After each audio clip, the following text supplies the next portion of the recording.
Namaskar, ladies and gentlemen. Welcome again to the Jaipur Literature Festival 2023 at Bank of Baroda, Charbagh. Ladies and gentlemen, we are delighted to introduce Onir in conversation with Vivek Tejuja. Filmmaker Onir, writing along with his sister, Irene Dhar Malik, lays bare his riveting and inspiring path to success in his memoir, untangling his struggles and victories, right from his days in Bhutan, watching films just as a young fan with a dream. Onir is a filmmaker, producer, screenwriter, and editor. In June 2022, he finished shooting Pine Cone, a queer love story written by him and Ashwin Malik.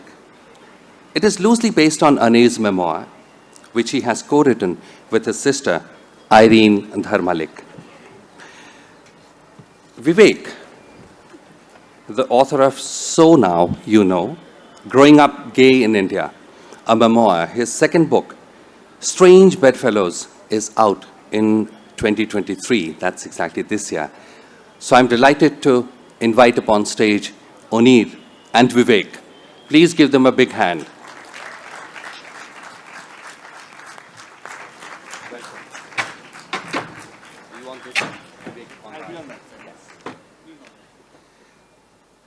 Thank you so much. Yes. So, yes, over to you, Vivek. Thank you. May I once again request, there are seats, please occupy them and keep the aisles free all times. Session is yours. Thank you. Thank you so much. Timers. Gay people need time. A lot of time to talk, so I'm going to ignore this. Hi, Onir. How are you? Good morning. Thank you so much. Good to have you here. Yep. So let's start from what recently happened about the book and one of the events you were supposed to be at, and that didn't pan out the way you thought it would. The Bhopal Literature Festival, right? So do you want to talk about that, and then from there we'll speak about the book and so on and so forth. Good morning, everyone, and thank you for being here. And thank you for the warm welcome, Jaipur Literary Festival, because, a big hand for the festival here. Especially feels precious after, like, recently I was supposed to be there at the Bhopal Literary Festival, and I was on my way to the airport when I was told that there were certain protests planned by some group and the police couldn't guarantee my security, so I was dropped, and I've still not been told who are this group, who is this, and I feel that as a person, if you're being threatened with violence, I have the right to know who are these people who want to attack me and why. And not to be told that is, I think, very, very disgraceful of the organizers. And, to be cancelled last minute when for the last 2 months they had planned to have me at the festival was disappointing. I felt sad because Bhopal is also a place where I shot a film right after the 2018 Supreme Court reading down of 377, a film that celebrated the Supreme Court verdict, and I had recreated the Pride March and shot it. So I was like really looking forward to Bhopal. I've participated in the Pride March there, and it was sad because I've never ever faced this kind of a situation before where, one was being dropped. I was told various reasons. One told me, oh, it's because of your tweets. Your social media accounts have been scrutinized and you're not the right candidate. I was like, okay, what does that mean? So yes, but it feels good because immediately I was supposed to go to the Calcutta Literary Fest and they called me and says, we love you, come here a day before. So I was like, okay, I'll just go. By route, instead of Bhopal, I went to Kolkata, and now here in Jaipur feels good to be here. You know, we were also speaking yesterday, and one of the topics that came about is that does 377 still exist in the minds of people? It may have been struck down, and but Since about the time it was struck down till today, there have been so many incidents that many different people from the community have faced, which are not very pleasant and not very welcoming. So, what do you think about that? Do you think it still exists? We have a very, very long way to go. I feel that, I mean, when I look at the LGBTQI movement, and I also look at how women have been for years and years trying to claim their space, I feel the more we claim our space, the more the resistance is, the more the aggression is. So suddenly now you'll see and hear a lot of attacks, especially against the trans community, and it is really worrisome. And, for me, it was like, after 2018, I thought, okay, now the space opens up because you're no longer criminalized by law. And then I think that in 2005, when I made my film, My Brother Nikhil, it got a U certificate without cuts. And in 2022, when I was trying to make a film which was inspired by a ex-army man about his being gay, the script got banned by the Ministry of Defense. So forget about making the film, even before that. So, and I was not creating something fictitious, and I meant no disrespect for the army, because first of all, my existence, I don't think is disrespectful for anybody. And, I was just sent an email saying that this script is not approved. And I kept asking, tell me the reason, let's have a dialogue. I can come down to Delhi and we can talk about it. And if there's anything offensive, tell me, And next thing I know is that Varun Gandhi brought it up in the parliament. And again, everyone was discussing my film apart from having a discourse with me. And I think the Secretary Defense said that it is derogatory for the army and a threat to national security. And, I've been thinking that for the last couple of years, I've been doing a lot of workshops for the Indian Army in Kashmir. So, in a way, I was working for the army. How doesn't have gays, is it? Yeah, I mean, for me, is why should one's sexuality? Precisely. And that is happening even today with, the resistance to the appointment of Judge, I forgot his name, I'm terrible with it. Yes, Saurabh. That why should, and it's very funny saying that because he's openly gay, he might be biased. So if someone feels strongly for women's rights, does it disqualify that person? If someone is strongly feels for environment or human rights, is that a bad quality? I'm just amazed that how can this even be, don't these people feel embarrassed to give this? This is the reason why you don't want to empower someone, that person is sensitive towards any community. So, does that mean that it's just all a tokenism? That we should be grateful that such sessions are happening. We should be grateful that there's representation in cinema and the way it is. And we should be so grateful to everyone who's doing that because, hey, they are speaking on our behalf. They are giving us a voice, even though it's not our voice, but heck, who cares? So do you want to talk about that? Because a lot of Bollywood movies, Hindi film industry in the last couple of years, have made films about the LGBTQI community. Actually, let me not just say LGBTQI+. They've just tried to make it on L and G because the others don't exist for them. They'll never understand it also. So your thoughts about it? Actually, there has been what they consider as T, a lot of that also, and very often very disturbing representation of the trans community. And I feel that the trans community has been most misrepresented in cinema, more than L or G. L is always, I've been told by platforms that, we want to now, after the Supreme Court verdict, there's a box that everyone has to tick, so everyone needs to speak, have some narrative, queer narrative. And when I send the stories that I want to tell, I'm very often told that, we are taking baby steps. This is a little too much, Don't you have something lesbian that's more, it feeds the male fantasy, and very often the way it's also represented is very, very problematic because it's from a very cisgendered male look, And I find that constantly, I have colleagues who will come and tell me that I'm making your kind of film. And I'm like, what is your kind of film? I don't like when I'm making a film which is a a story about a heterosexual with heterosexual characters. I don't go out for telling people that I'm doing your kind of film. Neither do I need to go and do intensive research about how do these people talk, how do these people make love. It's like it's always I'm like always wondering that, there'll be this big paragraph that they need someone to consult, talk to. And I'm thinking that, okay, maybe we are born more evolved. Drama, we have more drama. They only look at us with that same lens of drama and glitz and glamour, which is great. Yeah. But I'm sure there's a lot more to us. Yeah, and I feel that very often the stories that are being told about us is also from a very what the heteronormative world is still comfortable seeing.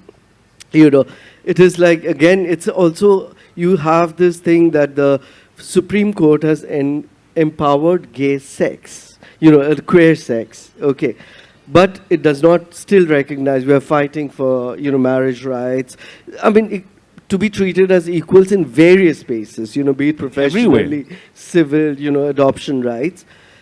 But when it comes to cinema, suddenly you see that desire, apart from if it's lesbian, which, like I mentioned, fits in with, a certain gaze, it's completely, people kind of avoid. It's almost like, queer desire does not exist, And I find it extremely problematic to be constantly told that this much is okay.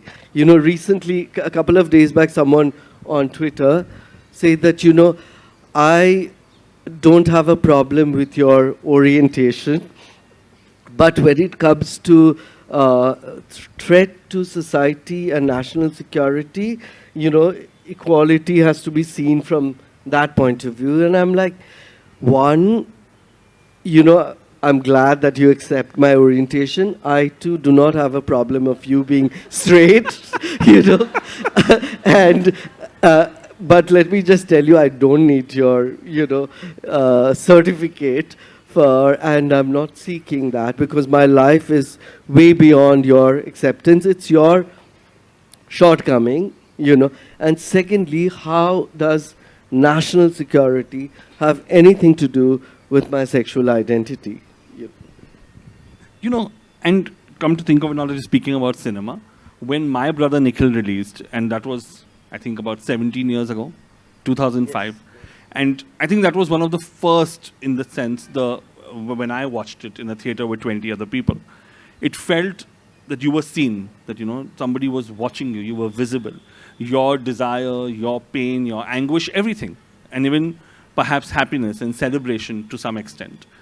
Do you think, have we come a long way from there, or are we still stuck between the point of, trying to express desire and the way it gets communicated? Because when you spoke of desire, even a touch in the film between two women or two men or anybody from the community is so clinical. It's so sanitized. It doesn't feel like the way, I would touch someone who I met on Grindr or Tinder. So, what do you say about that? Yes and no. I feel that, like very often people tell me that, oh, you should have made my brother Nikhil now. And I'm like, 17 years ago, the film was made. Right now, I would be making films which is, has gone beyond that discourse, because as a filmmaker and as a person, I would like to believe that I'm growing.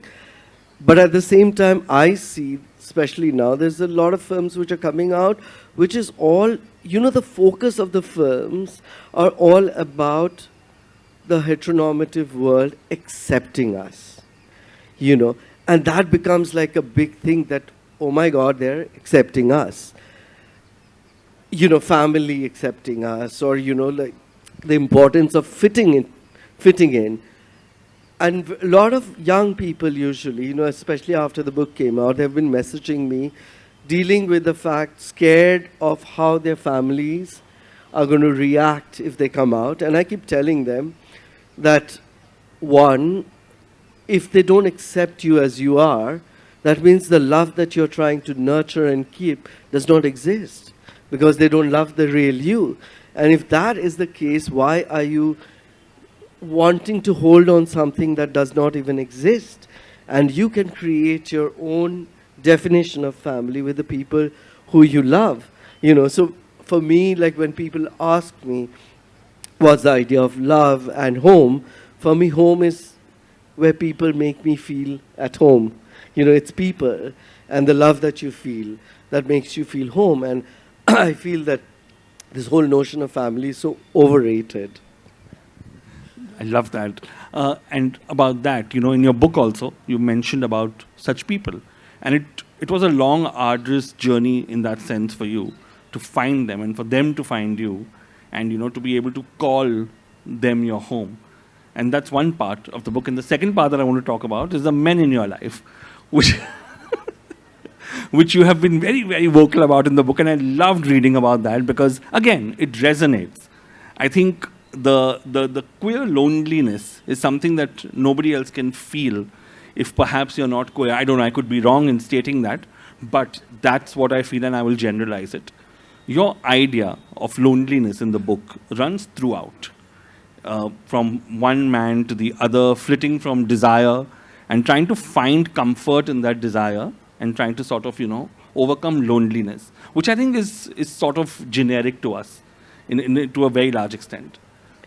And to then talk about it in your book, I want to know more about that, about those men. If you want to talk about them, sure, please go ahead.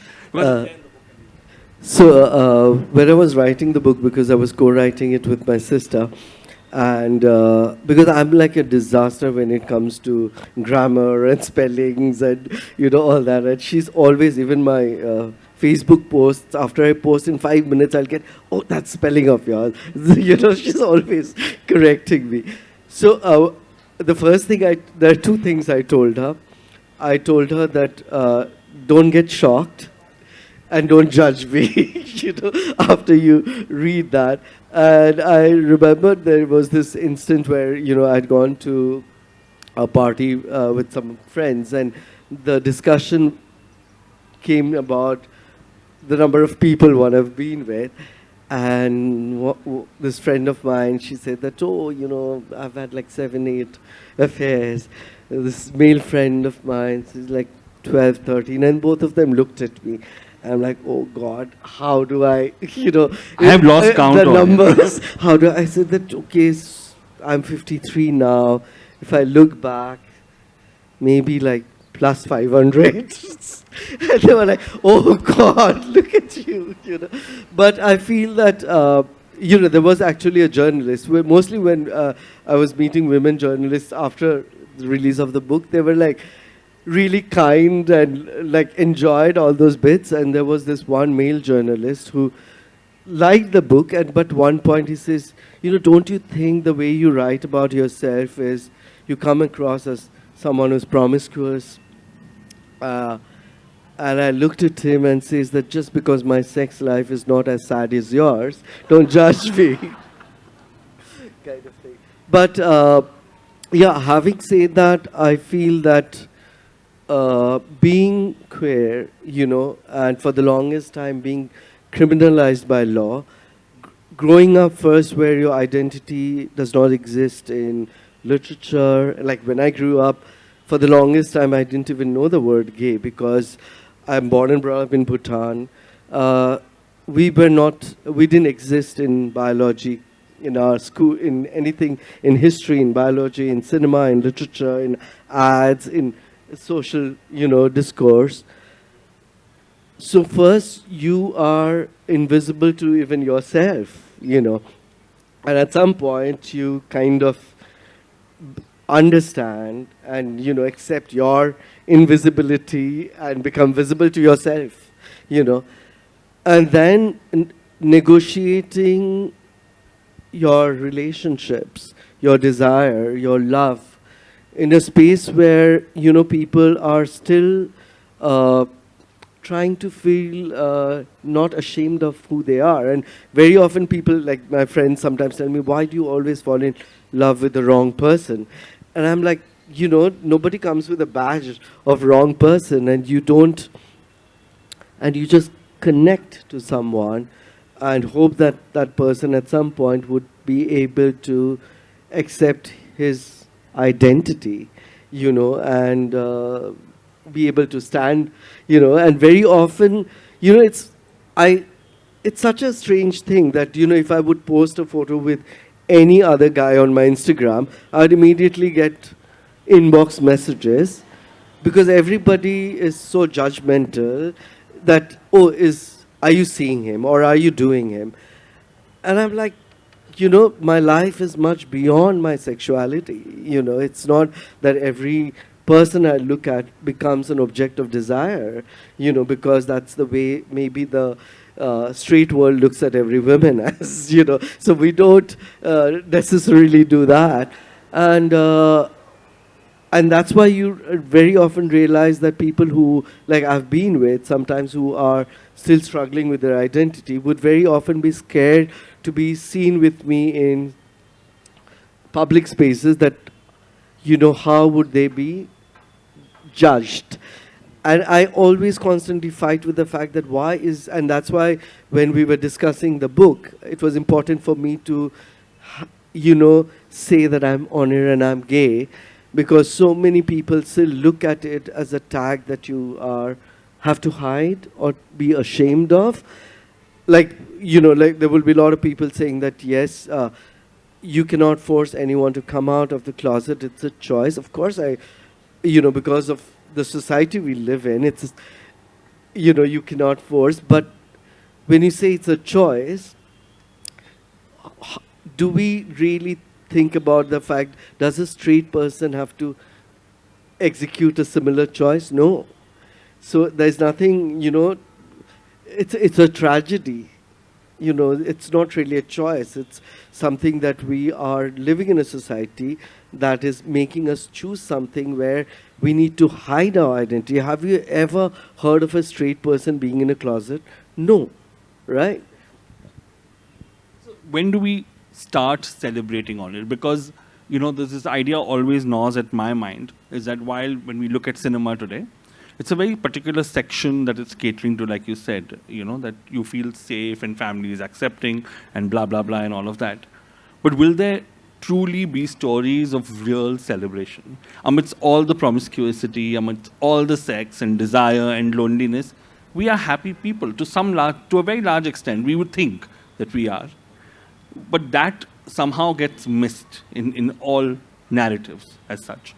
So even talking about, you know, Pinecone, which is a celebration, your next film and your latest. So, you know, I want to know what about our celebration, because it's always, I think the tragedy gene is so strong, and I don't blame us for that, and nobody from the community for that matter, because it's tough. Actually, in 2022, I was working on this film, which was for me a sequel to I Am, my film I Am, which was about identity. And I wanted to make a film which would be like, I started working on it on 2019 as my kind of celebration of the Supreme Court reading down of 377. And I thought I'll make a film which is called We Are, and which is set in 4 parts of India, like I Am, in Kashmir, in Bombay, in Bangalore, and Calcutta, and each one celebrating queer love in different aspects. One a gay love story, one a lesbian love story, trans love story, and a bisexual love story. Each one with a happy end, or an end with hope despite all the... and I wanted, you know, I wanted this film to, because I feel that despite everything, we are living. We are celebrating our lives, and not taking baby steps to, you know, deal with our identities. And I wanted that to be the film. The first challenge one meets is when it comes to the film industry, is the finance. that nobody wants to finance a film which is not, like even with OTT platforms, earlier it was box off, now it's about eyeballs. Something that is presumed will not grab as many eyeballs, that no one wants to support. And then, of course, for me, the biggest problem was when the Ministry of Defense blocked the film, then every possible financer backed out, And I was so angry, that I started writing Pine Cone, which is a celebration of queer desire, spread over 2 decades. So the film starts in 1999, when the first gay kind of march happened in Friendship walk, Calcutta. Yes. So the film starts there, and then it goes 10 years ahead in 2009 in Bombay when the Delhi High Court overruled 377. And then 2019, which I shot in Kochi, 1 year after the Supreme Court verdict. Basically, trying to show how the changing legal scenario, at the same time, how society is, trying to deal with, very often, if you have read, whenever a pride march is happening, people are constantly telling, why do you all have to be so much in your face? But, we wake up in the morning with this vulgar display of, that where you have this wedding thing, advertisements. There can be nothing more cruder than that, And it's there everywhere, wherever you look. And you can't accept us celebrating one day entire year. Even that is, difficult for you. So I feel that, also, look, one of the things that constantly happens to me is whenever, because I feel as minorities, it's so important to speak up for other minorities. And when one does that, I'm constantly told, you go to Iran or wherever and you'll be stoned to death or whatever. And I'm like, why do I have to take the worst examples for everything? And why does why does my humanity have to depend on the shortcoming of someone else? Why it's not a barter?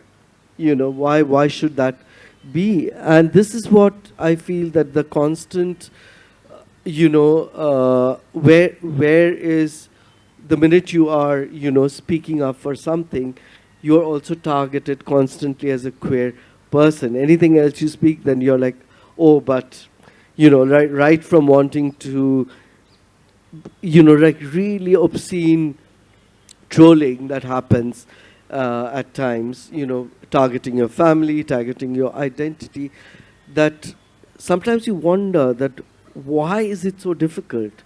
Why is it so problematic for anyone to see me happy? So then you think happiness and being queer and happy is for the privileged queer? Because, what about the ones who are not privileged? And they can't even imagine the idea of happiness to some extent.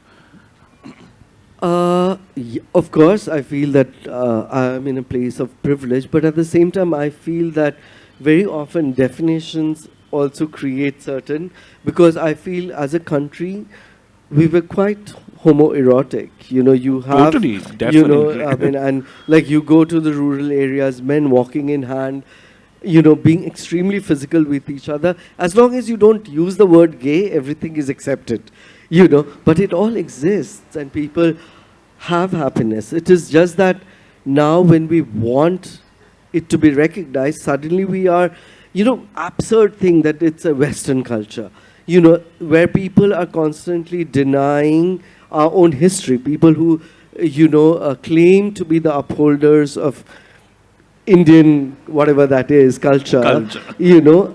Deny the fact that we have a rich history which has always accepted queer identity. If you look at Mahabharata, and I think it's the world's oldest representation of trans character, Shikhandi, who, now to think that the army does not accept LGBTQI, but Shikhandi went to war, and because of him the Pandavas won. So, look at our own history.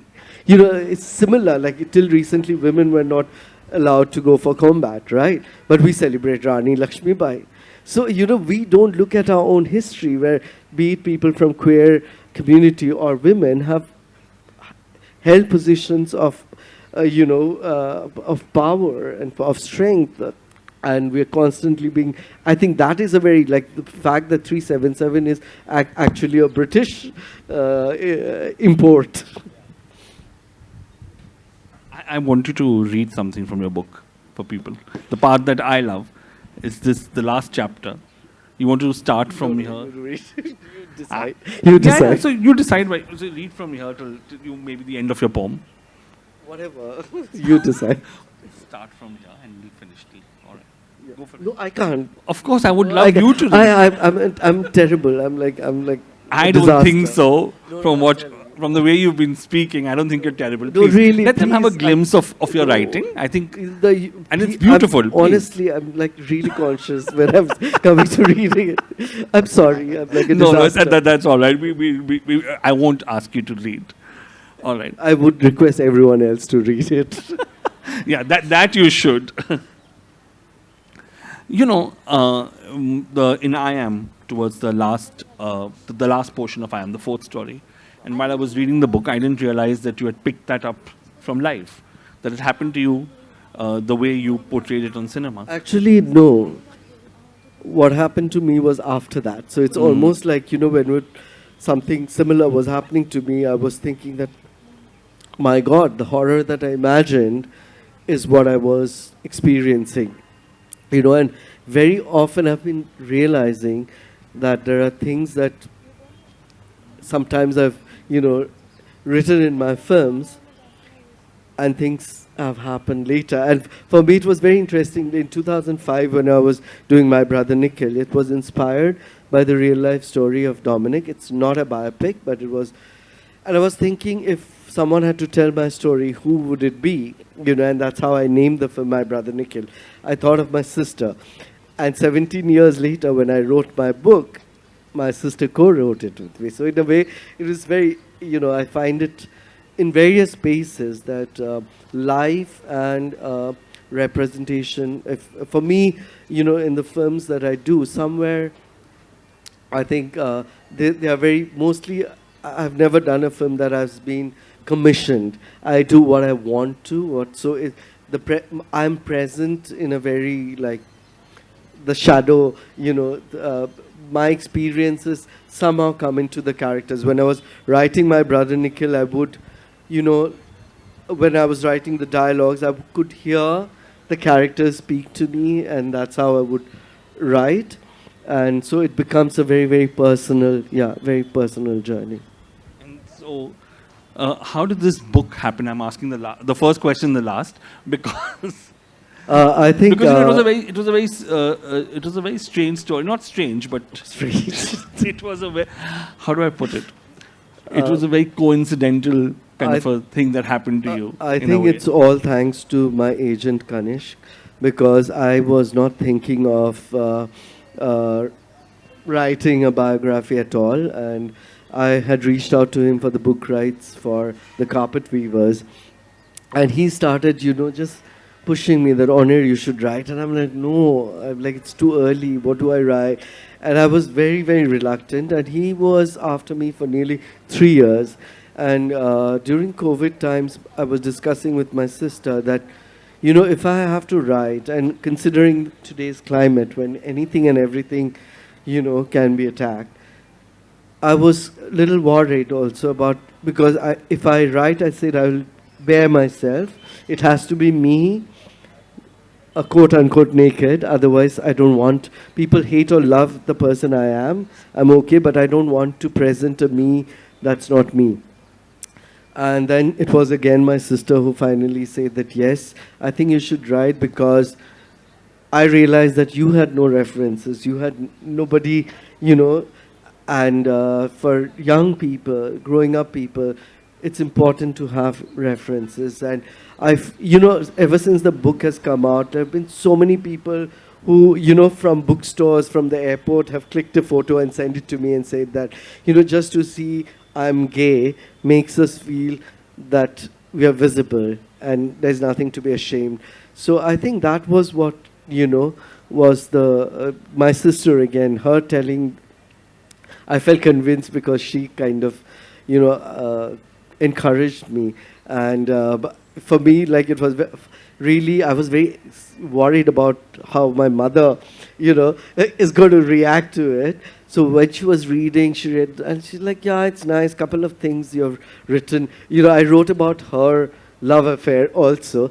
And she's like, where I wrote that when we were kids, she used to always talk when she thought we were asleep to a friend that once we grow up, she's going to run away. And she's like, that is not correct. I would have never left you people alone. I'm like, okay. So yeah. Now, I've been told we have to open it to the audience for questions because we are on time. So, opening it to the questions, we've got that lady there, please. To give a mic. Yeah, someone has to give them a mic. I don't. There.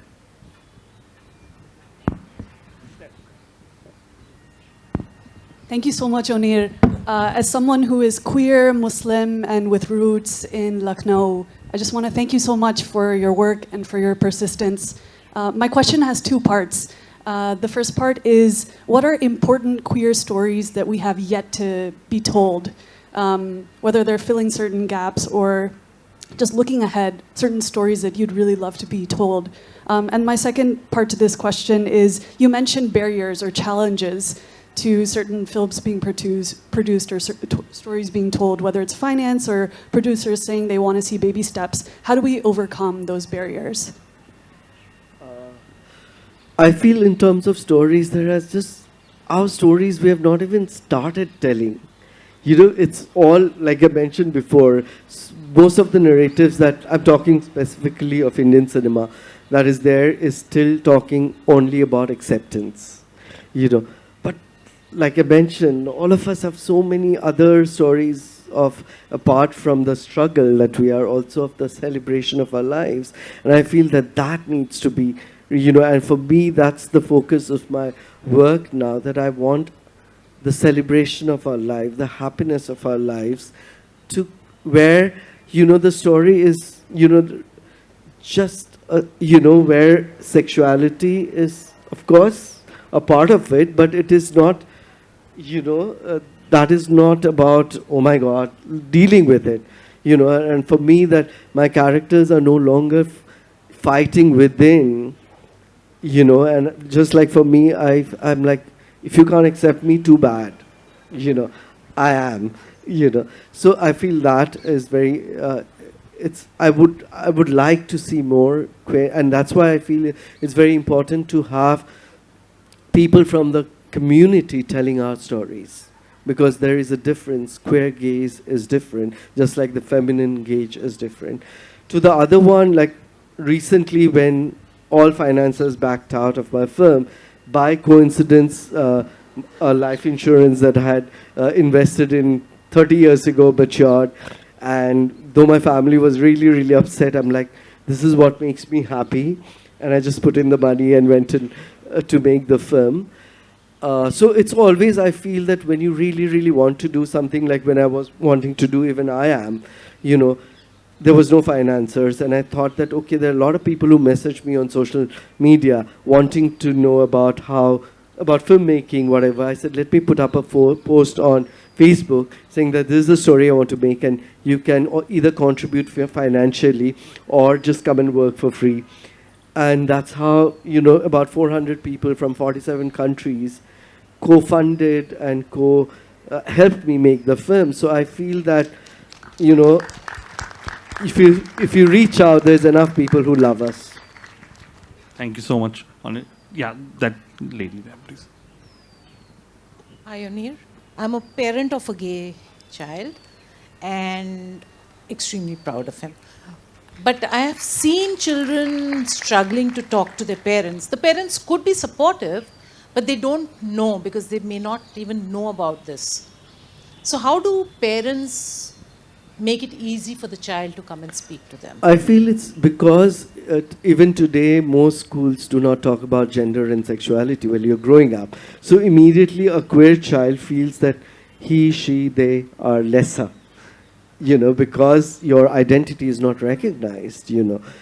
I feel like, for me, like some of my friends, my closest friend, my sister, like all of them, when it was about their children, recently, friend of mine, Sanjay Suri, who is also an actor, his two sons are like growing up young boys, and one day I go to their house and they're like, okay, we've discussed with them that Onir Dada is gay, and if you want to ask anything to him, ask him, and if you boys feel attracted towards a boy or a girl or whoever, it's all okay. And I feel that that first step has to come from the parents, saying that we accept, irrespective of who you might love, kind of thing. Thank you. The gentleman there, please.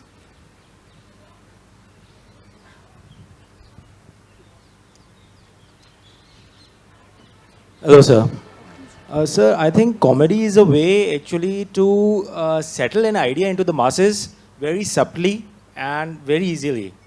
Do you think, is that why the characters of the community portrayed in Bollywood in general, especially in Karan Johar films and like that, is that why those characters have been portrayed that way? Or, I mean, you hate the idea the way the characters have been portrayed in the movies? Thank you. You laugh with me, I'm with you. If you laugh at me, it's not okay. Right. Thank you. That girl there, please.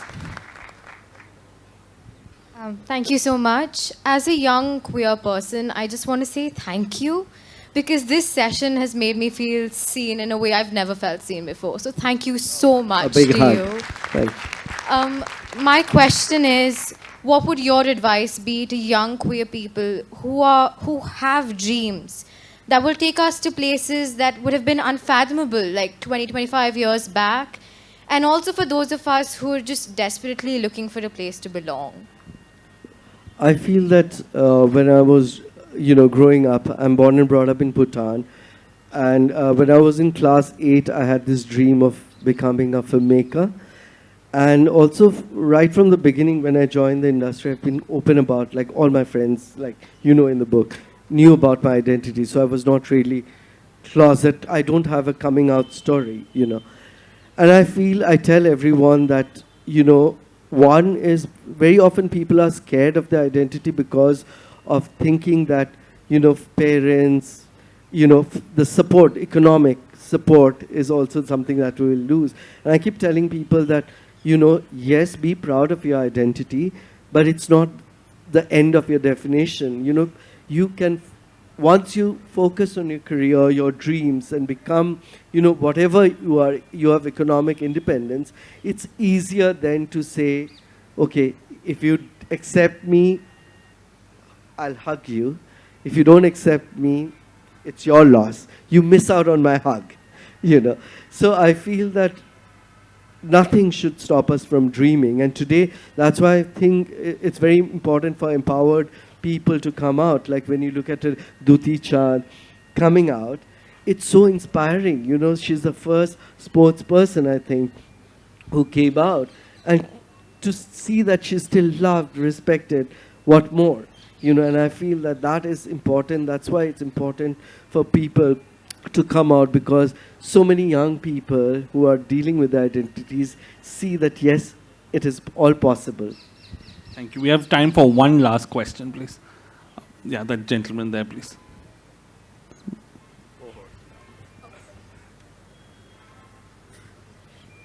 You were planning to say, no, we need more. Hi, Onir. So you just mentioned something that why it is difficult for people to accept. So I just has this thought that happiness is a challenge, be it a gay person or a straight person. And if being gay and having so much of sex, the other person are going to feel, matlab, is it a good idea to be gay and have that privilege? Yeah, sex is great. Everyone should have it.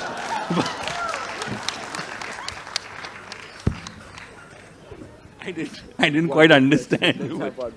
One last question, please. But we have time. We do? Yeah. 1:30. Ask. Two more questions, Onir says. This person in the front, please. Anyone, just you pick. Excuse me. Hello.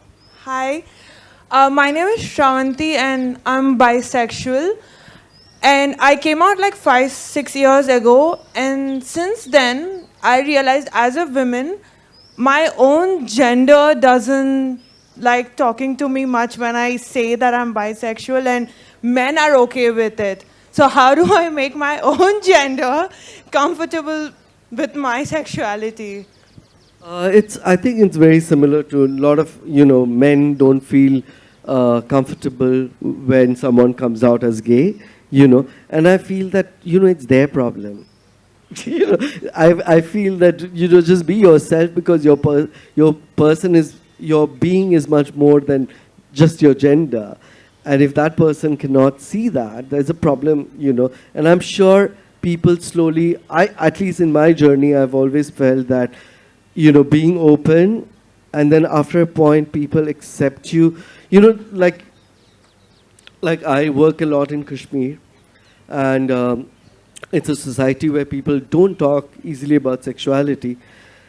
And then when, on Twitter, I'm, talking about different things, I see my students who are in class 10, whatever, they'll put out photographs with me, very well knowing my orientation, because I'm always open about it, saying that in solidarity with you, sir. And for me, that means so much. The love that I get, where, they see me as a person, and not just my sexual identity, and also stand up for my sexuality, All right, I think we are done. You want one last question? One last question. Yeah, this person in the front, please. Yeah. Yeah, in the front.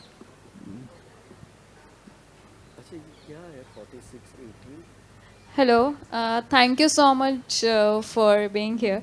My question is that as a filmmaker, who are the filmmakers you look upon, and what are the films that you really admire? I think my desire to become a filmmaker came from watching Junoon by Sham Benegal when I was in class 8. And I was actually totally enamored, not by Shashi Kapoor, by Nafisa Ali. It was like, so, I was like, oh my God. And since then I was, I didn't understand the film at that time, but those visuals just kept haunting my dreams, And I feel that there's not one filmmaker, there are various filmmakers who are like, be it Ritik Ghatak, Satyajit Ray, Buñuel, Godard, and contemporary, if I look at Pedro Almodovar, really inspires me as a queer filmmaker who is making like beautiful narratives, queer narratives. So many, but these are some very special people. And thank you, all of you, and thank you, Vivek. Thank you so much, Onir. And once again, a big thank you to Jaipur Literature Fest for having me over. Thank you. Thank you. We would like to thank Onir and also our host.